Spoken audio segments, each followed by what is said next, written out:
With the right timing, you could become the strongest blade here. The evolution of RAKI, from survivor to warrior, the only human foolish enough to challenge humanity's greatest weapon, Yoma. RAKI showed us that Yoki couldn't hold a candle to sheer willpower. Let's get it back. First of all, I'd like to start off with saying that I like how they had to use the enemy to fight the enemy in this series, as they combine humans with Yoma to be able to even combat the Yoma. Taking a look at RAKI specifically, he was similar to Kid Naruto. He was orphaned, stubborn, and outcasted. The villagers believed that RAKI was a Yoma, so he was outcasted and kicked out of the village. Like Naruto, people feared him for what may lie inside of him. This is sad because he was introduced as naive and intrinsically kind-hearted. He instantly saw the good in Clare and treated her like a fellow human being.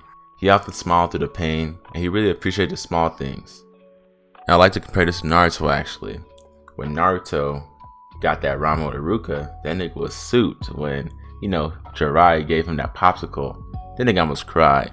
And RAKI was the same way to me. I saw a lot of Naruto's features in RAKI. That's why I fuck with RAKI so much. And because both of these naive and kind-hearted people were thrown into this very dark world, they kind of learned how to grow up expecting the worst. And both of these people were deprived of a childhood. But then we go into the plot where he runs into Clare. When he first runs to Clare, he sees her just like a regular human being. And this really does startle Clare a little bit because she's under the impression that all humans hate them but need them. He did initially become fearful of Clare when she used her Yoki power to slay his brother, Sasuke. And despite that, RAKI still saw her as a fellow human being and didn't see her as any less or any more. RAKI and Clare travel together for a little while until they run into Ophelia. Of course, Ophelia overpowers them both, but Clare finds an opening to run away. In this chaos, RAKI and Clare are split up, but Clare makes sure that RAKI at least gets away.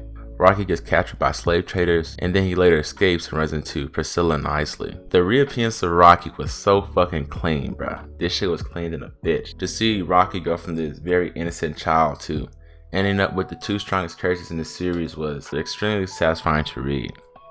One of the first appearances we see him in, or the most notable one, is when he slays that Yoma. In the series, there has never been a human that has killed a Yoma, and he did it with ease. And the scene with the two strongest abyssal ones was a really interesting take on his character in a way, because he went from this very, of course, innocent child to being with the two most villainous people in the series. Priscilla, the one who dropped off Teresa, and then Isley, one of the most feared abyssal ones out of the male Claymore era. He will stand as a peer to beings who can literally level countries in mere minutes, standing beside medieval bio-nuclear weaponry. Like, the Yoma is the strongest weapon of humanity, and the abyssal ones are the biggest errors of humanity. The organization accidentally made immortal war machines that held resentment towards them. That is wild. Them niggas, that's a little reverse right there. Another part of RAKI's change was the changes in his physique.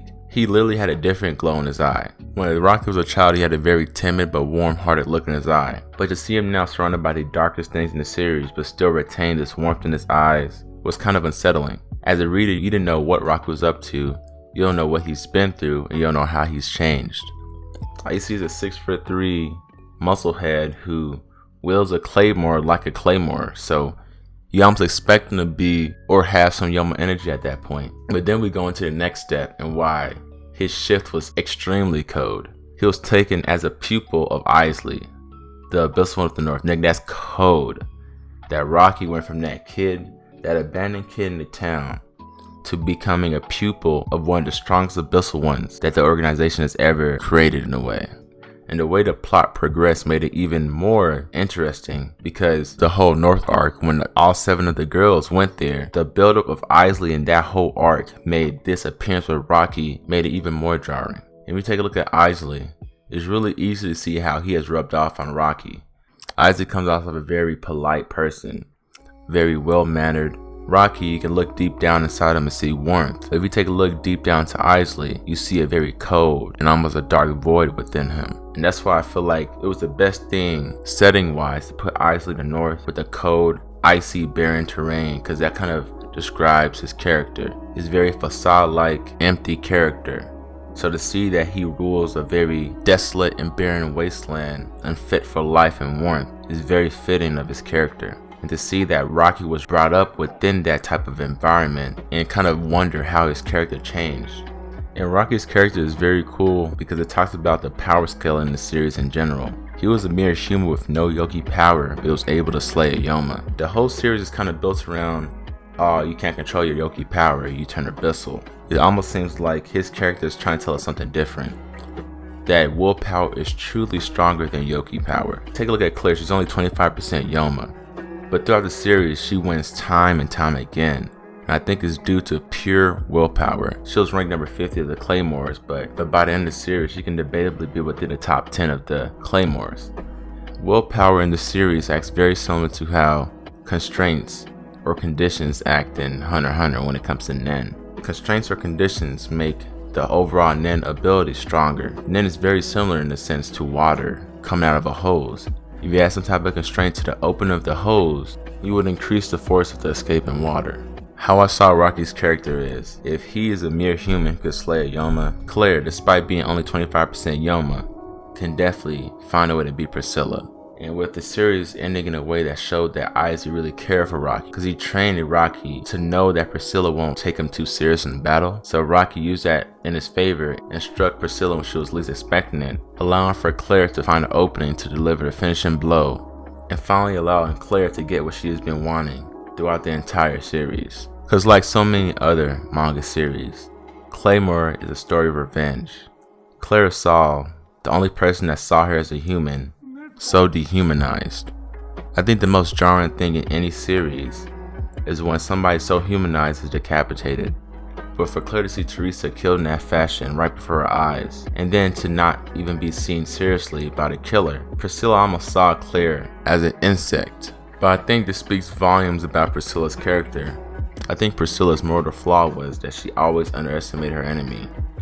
From how she let Clare live, to how she didn't really finish off Rocky at the end of the series, and that in turn led to her demise. Claymore was a very interesting read for me. I saw it on the Shonen Jump app, decided to read it, and I ended up liking it a lot.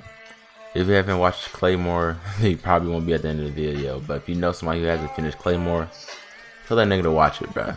Or read it. Definitely read it instead of watch it. You know the opening for Claymore is decent, just read the fucking manga. Claymore is kind of cold to me, bruh. I slept on the box set, and now that bitch is $200, my nigga. I should have bought this shit when it was $125, bruh. What the fuck? Anyway, I'm starting to ramble. Make sure you stay tuned. I'm dropping Attack on Titan content, Claymore, Promised Neverland, so much other shit, bruh. I'm not gonna go through the name and degrade mine, so much other shit. But yeah, this is why Rocky is cold, my nigga. Make sure you like this bitch up, because I'm dropping more code videos. I'm about to go into why Clare's cold, why Teresa is cold, because she really is cold. Teresa the faint smile, she is cold. Isley is cold. Rifle is cold. Rifle, R-I-F-U. Rifle, I don't know how to say her name. She is cold. There's a lot of cold ass niggas in the series. The whole origin story of why Yomas were created was cold. I'm about to drop a video on that too, but I'll see y'all when I see y'all, man.